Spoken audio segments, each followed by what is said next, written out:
భగవంతుడు ఈ శరీరాన్ని ఇచ్చినప్పుడే నిర్ణయం చేసేస్తాడు ఎవడెంత సుఖపడాలో ఎవడెంత బాధపడాలో. ఎలా?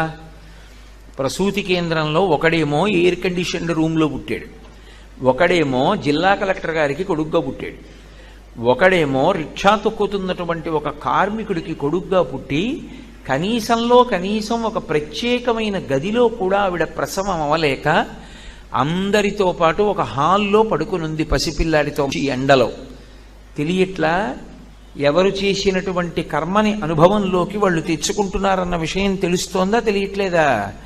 కాబట్టి భగవంతుడు ఈ శరీరాన్ని ఎందుకు ఇస్తాడు అంటే దీనితో ఎప్పుడూ 3 పనులు జరుగుతుంటాయి.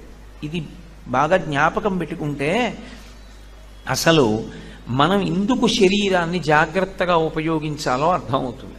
శరీరం లేదనుకోండి, సుఖం ఎలా అనుభవిస్తారు, దుఃఖం ఎలా